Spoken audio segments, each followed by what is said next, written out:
Welcome back to On Texas Football. I'm Jeff Howe, joined by Gerry Hamilton, CJ Vogel, and the newest member of the On Texas Football team, Hank South.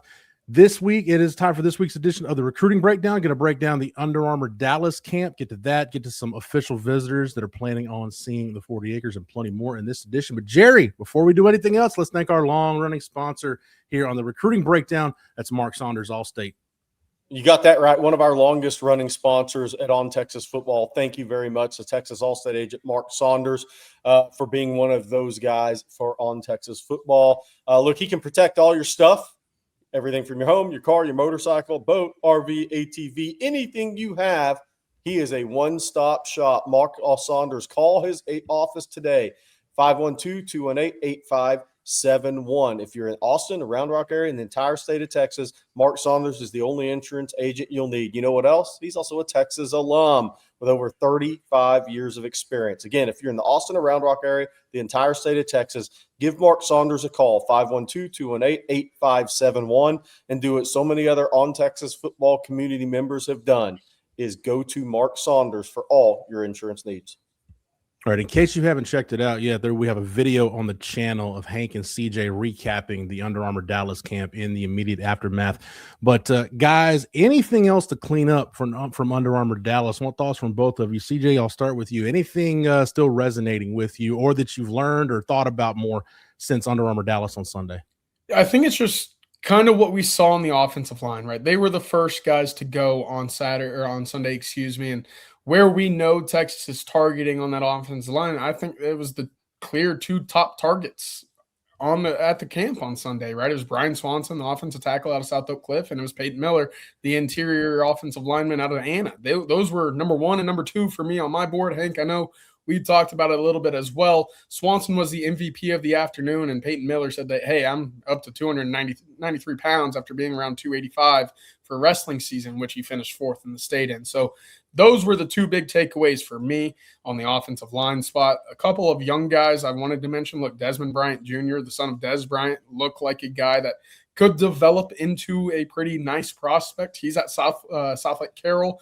And I have to mention Braylon Cunningham is just a younger guy. I know that we got to watch John Meredith move and do some of the movement drills. He didn't compete in the one-on-ones, but when it comes to your prototypical cornerback, it's Devin Sanchez, it's John Meredith for me. Those are the top two for me when it comes to size, length, ability to move and cover. But dude, I love Braylon Cunningham. He's on the shorter end of the cornerback spectrum, but that's going to be a five-star guy in my book.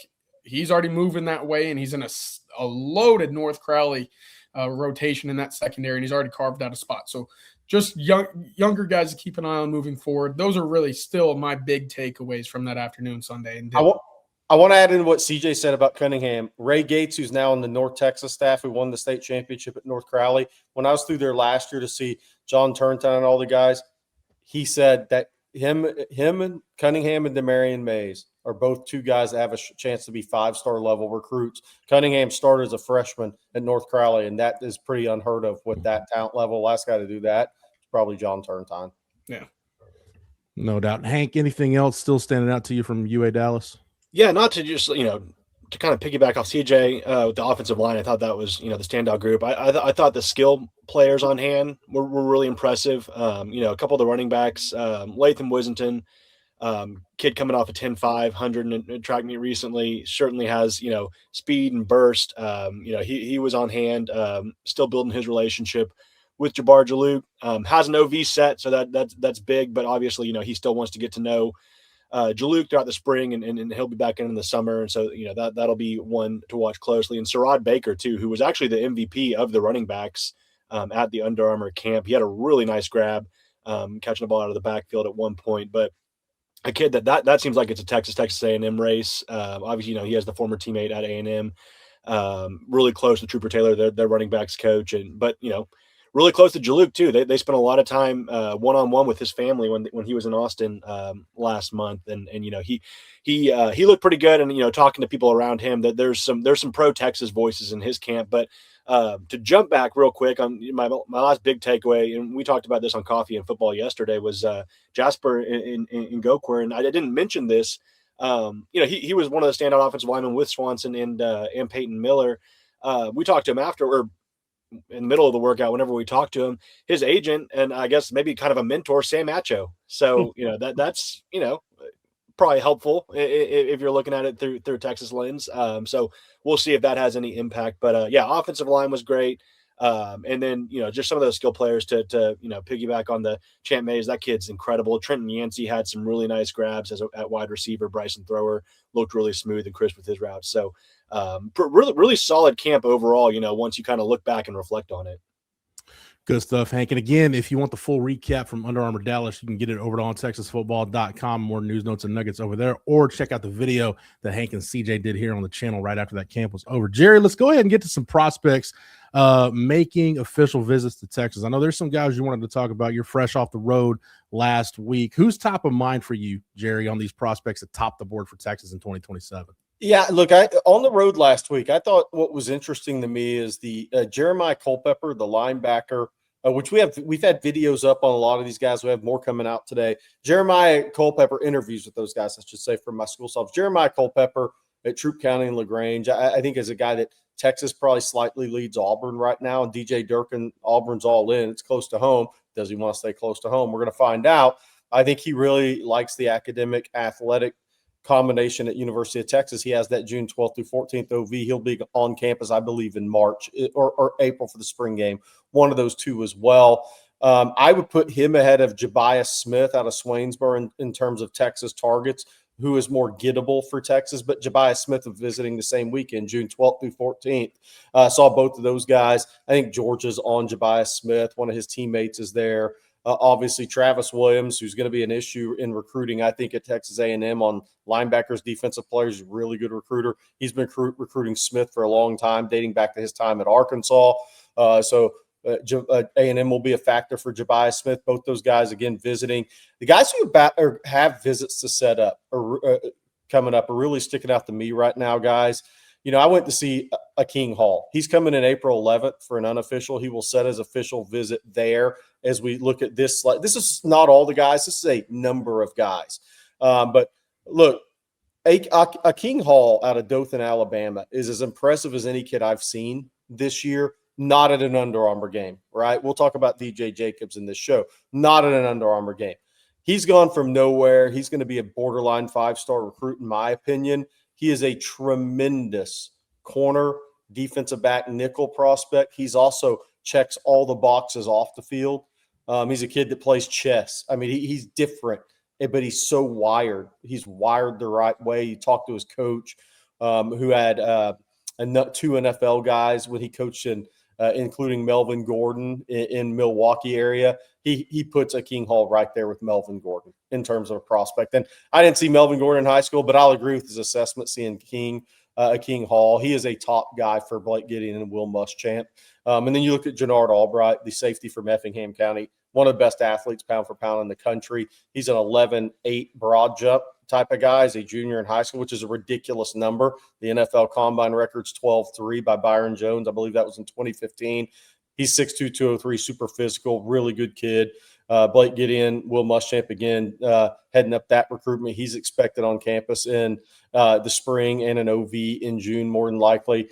But let's talk. I want to talk DJ Jacobs for a second here, guys. He's the number, and for me, he's the number 1 ranked prospect in the country out of Blessed Trinity Catholic in Roswell, Georgia. He's committed to Ohio State, but I think he's open in the process. I really do. I think he made an early decision.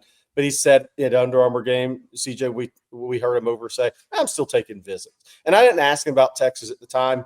Obviously, Hank knows and can talk about him being on campus for the A&M Texas game. But Will Muschamp has connections there. Texas, Kenny Baker. I mean, you think about Josh Dunson. There's a lot of connections in the Atlanta area and in Georgia on this staff. And Will Muschamp has a prior relationship with the head coach at Roswell, obviously being on that Georgia staff and playing at Georgia.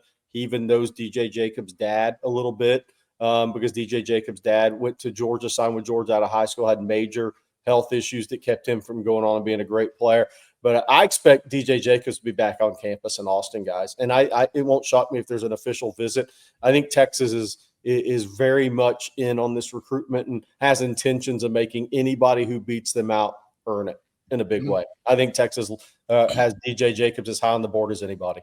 Yeah, just to add to that real quick. I mean, if you think about it, Texas kind of positioned themselves in the top tier of his recruitment without Will Muschamp, without Blake Gideon, without these guys. I mean, Dunson obviously was on staff. Lallon Clark has put in a lot of work to get him interested. But now that you add those guys in, that only kind of makes it a little bit more lucrative for DJ Jacobs to continue taking a look. And, I when I talked to him in November after he took the visit for the Texas A&M game, my question was, your dad went to Georgia, you're in Georgia. How big of a factor is that? Family legacy sometimes it works against the school. Sometimes it helps the school. You never know. It's NIL era. But he said, I'm doing my own thing. Obviously Georgia's great and I'm going to consider them, and then now we see him committed to Ohio State. So sometimes it works well for schools at a distance, so that could be another advantage for Texas. I think of other Georgia legacies like, Justice Haynes. He was a major Georgia target coming off their first national championship since the 80s. He commits to Alabama, then he goes in the portal. They try to get him back to Georgia. He goes to Michigan. Same with Caleb Downs. He's not a Bama legacy, but, major Georgia target. He goes to Bama, then goes to Ohio State after transferring from Bama. So sometimes, it's NIL era, so, anything can happen. But I think the work the staff's done right now for DJ Jacobs and, his relationship, he was keyed in on Colin Simmons in that Texas A&M game on the sideline. So I think there's a lot of interest there, and they can get him on campus as much as they can. This time last year, we're still a few weeks away from Richard Wesley committing to Oregon. So it's early. That was a good pull jump. Yeah, outstanding pull jump. CJ, let's talk about wide receiver, because this is a position where, it's a deep position every year. Chris Jackson is setting his board. What's your take on where things stand at wide receiver right now? Yeah, look, from what we saw at the Under Armour camp, there's 3, maybe 4 targets in this 2027 class that Texas is really after. And of course, already having Easton Royal in the class, you have the, flexibility to be pretty picky with who you target, who you prioritize if you're Texas.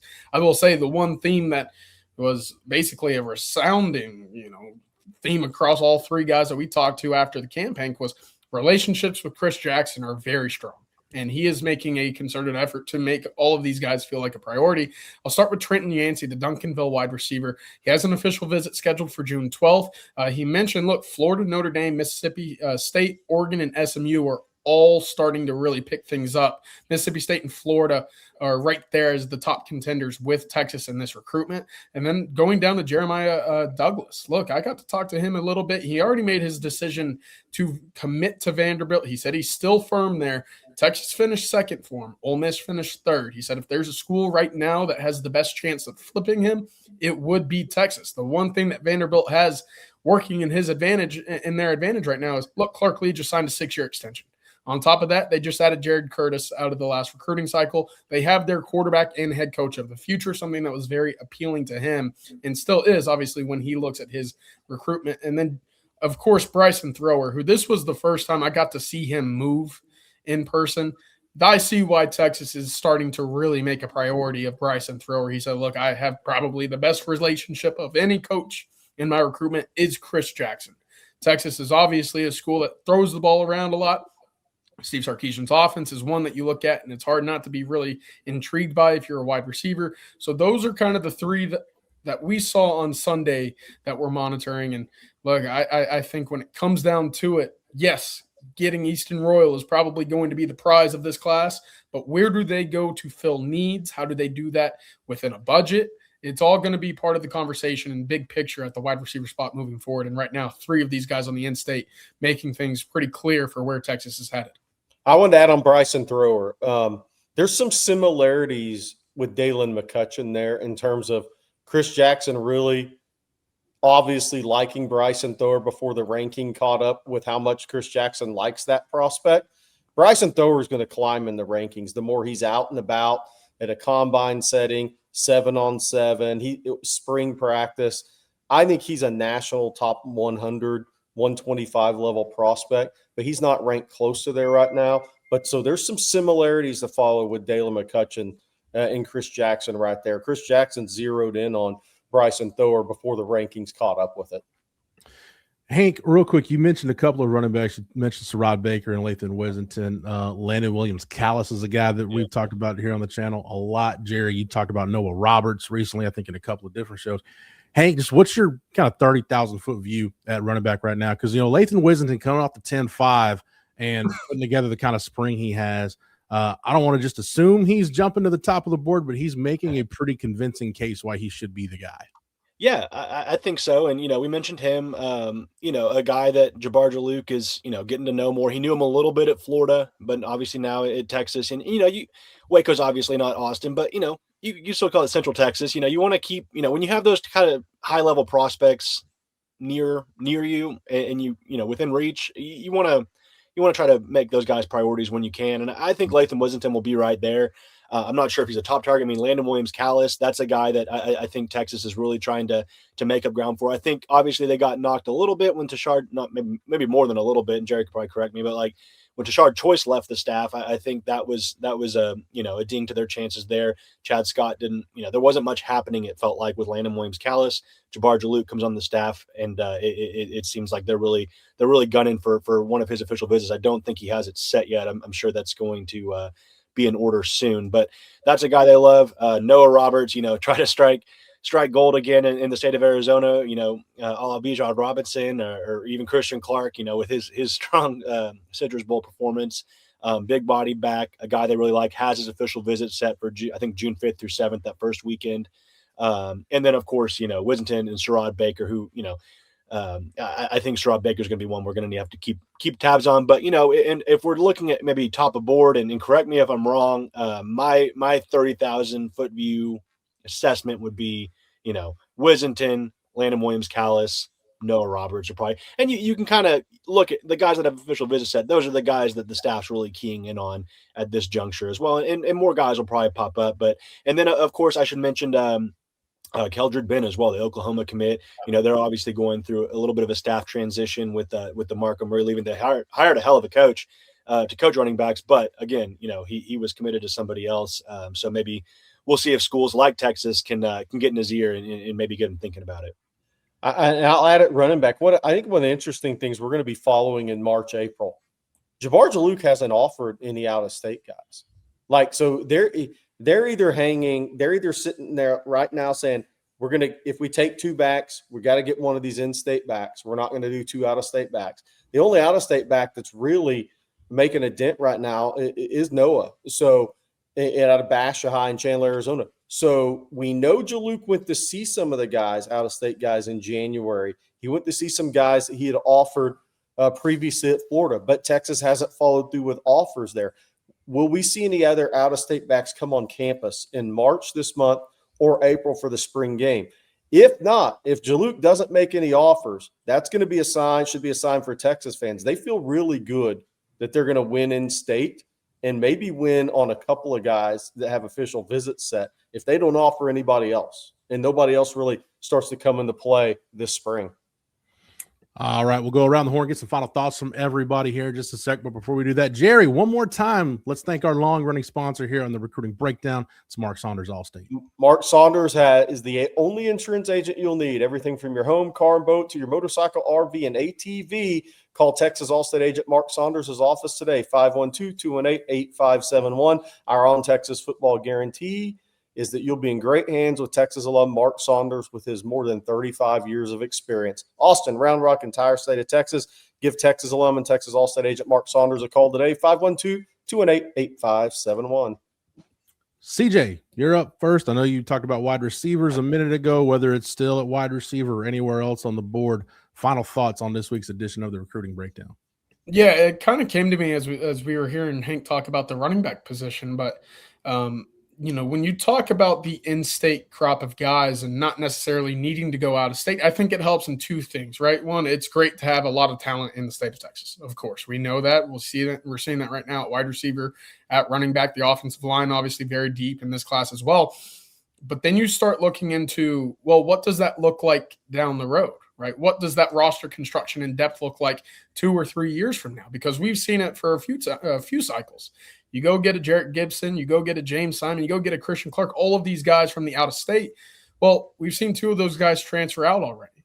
How much does playing for Texas mean something to them, right? And they can have ties to the program, but altogether, kids from the state, it probably means a little bit more, not to mention their families already close to the university and the campus. So moving down the line and looking at, just not just the immediate impact of the class itself, but 2 or 3 or 4 years, if they're not seeing the field immediately, are they less likely to leave if they're still on that developmental track? I think is something that's worth considering when targeting a lot of these in-state guys.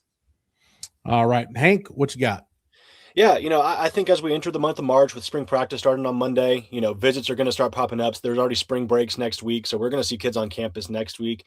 I'm just kind of curious to see, if there's any changes, if any changes in terms of kind of how Texas goes about this. We already see that, the class is up to 7 commits.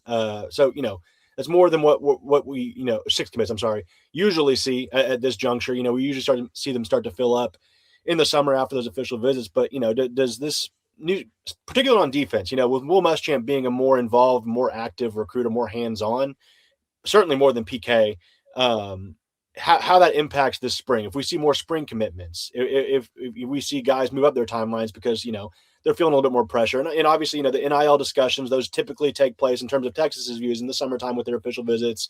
Sometimes, that'll change with depending on the prospect. But that's my big question kind of entering next week is, do we see more of some spring urgency in terms of commits, or do we see them kind of traditionally or stick with that traditional route where they take guys in the summer? Because the last few summers, we've seen that, and they kind of get kicked in the butt early in the summer, and guys go elsewhere, and they rebound late July, August.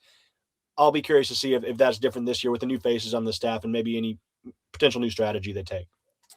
Gerry, you've covered a lot of ground on the show this week. Can you scoop into that Chick-fil-A bag and find a couple more nuggets before we wrap it up? At least 3.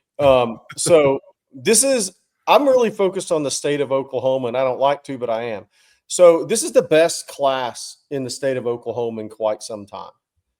It's been a long time since Texas has offered and really gone after 3 kids from the state in the same cycle.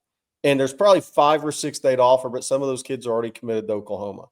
But Gabriel Osborne's one of the top prospects in America. I believe the corner nickel out of Mustang, Oklahoma. If the football tape's not enough, just go pull up his huddle and watch him playing at the top of the square in basketball. He's elite. Texas loves him.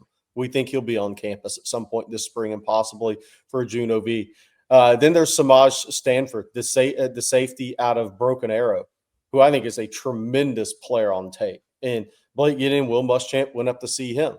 He is a top target for Texas. Then there's Israel Hammond, the pass rusher at Choctaw, Oklahoma. It's been a while, guys, since we've seen Texas go after that many players out of Oklahoma. And I think their 27 class in that state, it's not going to be talked about because it's not Texas or Florida or Georgia or California or Ohio. It's not going to be talked about really nationally, but they have a tremendous class of players in 27. And Texas is up there battling. And I think they're going to get 3 kids on OVs from that state. And multiple guys come down for unofficial visits. But it's been a while since we've seen Texas battle in Oklahoma like that. We'll see if they can win one of them. I think they're real recruitments. I think there's going to be tons of pressure on Gabriel Osborne from the Oklahoma perspective. I think Samaj Stanford right now is leaning more to the out-of-state schools, Texas being one of those. And then I think Israel Hammond obviously is going to make his official visit to Texas the 19th through 21st.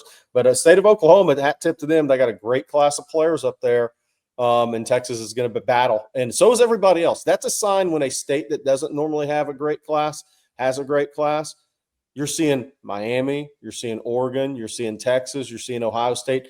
Everybody's going to see those kids in that state. That's not a regular occurrence in the state of Oklahoma. No doubt. All right. Gerry, CJ, Hank, thank you guys for the knowledge and expertise as always. Thank you to Matthew behind the scenes for producing it. Thank you to Mark Saunders and Allstate for sponsoring it. If you're not a member over at ontexasfootball.com, big things happening over at OTF in 2026. Make sure you get over to the website, check out all the recruiting information. We drop it there first before we bring it here to the channel. And make sure that you like this video and that you're subscribed to the On Texas Football YouTube channel. That way, anytime we go live or drop a video, you're not missing any of our Longhorn coverage. For Hank, for CJ, for Gerry, for Matthew, for the entire On Texas Football staff, I'm Jeff Howe. Thank you so much for watching and listening. And until next time, hook 'em.